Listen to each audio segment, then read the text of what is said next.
the victim of this toxic situation. And if anyone should be able to benefit and grow from it, I think it should be him. I mean, it's part of the reason why I didn't run with leaked videos when it was kind of a known thing that he didn't want the stuff out there. And then you throw in YouTube age gating and cracking down on his content so he's not able to share his story to as many people, and yeah, the Patreon just makes sense. But hey, this is the Philip DeFranco Show. You don't have to agree with me. That's the story, my opinion, and then I'd love to know what you think, whether you agree or disagree with me. And then let's talk about our douchebag of the day, a man who has been called by local media the most hated man in Australia, 42-year-old Richard Poussey. And Richard, if you don't know, he was reportedly pulled over for speeding down a highway in his Porsche last April. And as 4 Victoria police officers prepared his arrest, the driver of a semi-trailer swerved out of its lane and struck all of them. Though Richard reportedly avoided getting injured because he had been urinating beside roadside bushes at the time. But it's what he did after the accident that has so many people hating him. He remained at the scene of the accident for several minutes to film the officers who had been hit. All 4 officers were killed, though experts believe the one who was pinned under the semi-trailer was likely alive as Poussey began filming. And for around 3 minutes, he walked around the crash, he zoomed in on injuries, he mocked the officers on video. His commentary included profanity and remarks like, "He's smashed, justice, absolutely amazing and beautiful." When a bystander came to aid the officers and asked Richard to help, he replied, "They're dead," and continued filming. He reportedly made no attempts to assist them, then left the scene and drove home, with police ultimately finding that footage after his arrest and learned that he had shared it with other people. Ultimately, what we ended up seeing was Poussey later pleading guilty to outraging public decency, along with a drug possession and speeding offense, with him ultimately being sentenced to 10 months in prison, a $1,000 fine, and had his driver's license suspended for 2 years, which is stand out for a few reasons. One, because it's actually the first time the outraging public decency charge has been prosecuted in the state since 1963, with the sentencing judge saying that his conduct was heartless, cruel, and disgraceful, though he noted that Poussey had a personality disorder, which might explain some of his behavior. And 2, a lot of people think that this punishment is actually very small, especially because he's already spent nearly 300 days behind bars when the sentence was ordered. Though, actually, according to the New York Times, he is likely to remain in custody for unrelated matters. But still, families of the slain officers and much of the general public were furious over the sentencing, with many on social media calling it too lenient. Chief of the Victoria Police Association, Wayne Gatt, even saying, "He is a worthless individual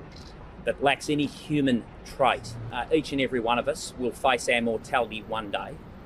When his day comes, I hope that he faces the same coldness and the same callousness with which he provided my members when they face theirs." But you also have others agreeing with and pointing to a piece by Rebecca Kavanagh, a court reporter for the Herald Sun, which explained the sentencing and noted that being a downright despicable scumbag devoid of any redeeming features unfortunately isn't an offense. Though, of note here as far as the biggest sentence, you had the driver of the truck reportedly had actually been impaired by drugs and he was sleep deprived when his vehicle hit the officers. He ended up actually being sentenced to 22 years in prison after pleading guilty to 4 counts of culpable driving causing death, 3 charges of drug trafficking, and 1 count of possessing illicit drugs. But ultimately with this story, I do want to know your thoughts regarding the sentencing of Richard Poussey. Where do you land on it? Do you think the sentence was right, or no, it wasn't enough, or do you think that he should not have been charged? Any and all thoughts and the reasons you have them, I'd love to know. But from that, let's take a second to pay some bills and thank the fantastic sponsor of today's show, Keeps. You know, 2 out of 3 guys will experience some form of male pattern baldness by the time that they're 35. And everyone's got that someone in their life, right? That brother, uncle, or friend dealing with hair loss. And if you don't want to go down that road, you don't have to just sit idly by and wait for it to happen to you too. Keeps helps you stop hair loss before it's too late with their scientific and affordable approach to treatments that are up to 90% effective at reducing and stopping further hair loss. And Keeps offers generic versions of the only 2 FDA-approved hair loss products that are out there, so some of you may have actually already tried them before, but probably never at this price. And actually, for a limited time, you beautiful bastards can get 50% off your order, all without having to go to the doctor's office for your prescription, because with Keeps, you get these products delivered directly to your home. It is that easy. So if you're ready to take action and prevent hair loss, go to keeps.com/DeFranco, or just click that link in the description down below to receive 50% off your first order. Then for our daily which celebrity are people angry at today news, we had Miley Cyrus facing some backlash. And this in part because it was announced over the last weekend that Elon Musk would be hosting Saturday Night Live on May 8th with Miley as the musical guest. And you know, Elon Musk can be a polarizing figure. Or some see and love him as the billionaire genius behind Tesla and SpaceX. But on the other hand, you have people saying, no, he's just kind of this egomaniacal billionaire. I mean, he denied the severity of the coronavirus pandemic early on. He spread misinformation on the topic.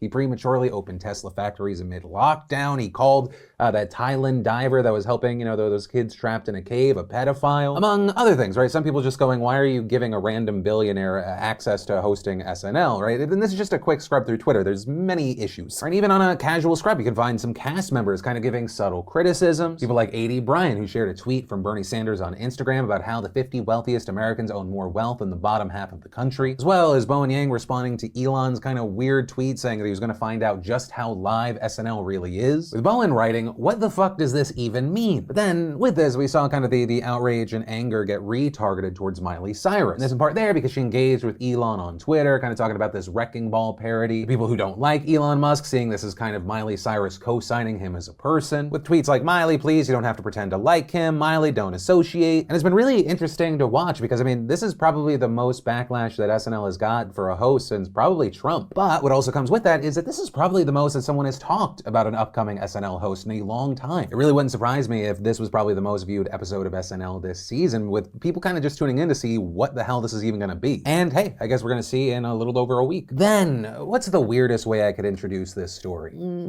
Got it. You know how some people say you cannot put a dollar amount on a human life, but we know that not to be true for two reasons. One, if you've ever listened to enough true crime docuseries or dramas, you can pay people apparently a very minimal amount of money to kill other people, so you can put the dollar amount there. Or two, you can put a dollar amount on it based off of how much money you make other people. And that including Facebook, who just reported their quarterly earnings, and we learned that for every person on Facebook, you are worth $9, unless you live in North America, in which case you are worth $48 a year. I should have clarified that. You're not some cheap $48 bitch, you're a $48 a year bitch, which is just an ungodly amount of money for Facebook, considering that across Facebook, Instagram, and WhatsApp, Facebook says that they have 3.5 billion active monthly users. So it's not surprising to learn that their sales jumped 48% from 2020 to $26 billion, and of that, 97% were made up from ads. The profit as a company also doubled to $9.5 billion.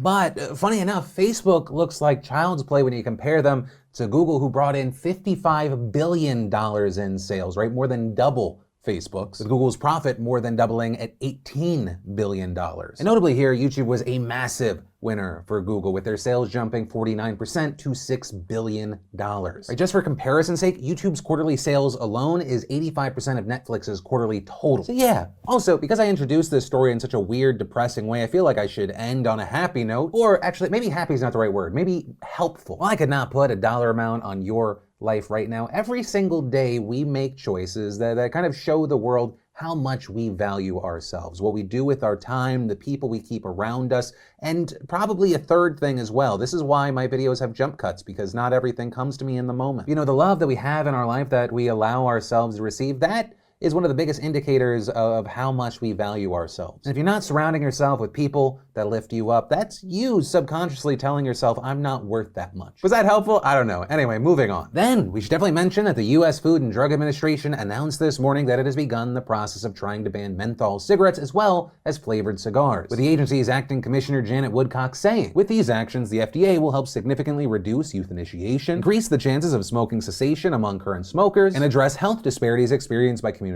of color, low-income populations, and LGBTQ+ individuals, all of whom are far more likely to use these tobacco products. Which, according to the data, is true. It shows that the mint-flavored cigarettes are overwhelmingly used by young people and minorities, with research showing that 85% of black smokers use menthols compared to less than a third of white smokers. And connected to that, black men have the highest lung cancer death rate in the country, which is why you have people like Carol Magruder of the African American Tobacco Control Leadership Council asking, the science is there, the data is there, so why are these products still on the market? And really, I mean, the answer there is because of a 2009 law. Because even though that law allowed the FDA to establish authority over tobacco products, meaning that it could ban flavored cigarettes, thanks to industry lobbyists, menthol was the one big exception. Right, so instead, the law simply called for more research on menthols before anything could be done. And, you know, for years, anti-smoking advocates and medical groups have continued to pressure the FDA to take action against menthol cigarettes. In fact, back in 2013, they even filed a petition urging the agency to ban the flavor, but the FDA never responded. And so because of that, last year, 2 anti-smoking groups sued the FDA, alleging alleging that regulators had, quote, unreasonably delayed responding to the petition. The agency then had until today to respond, and yeah, they essentially did it last chance they could. But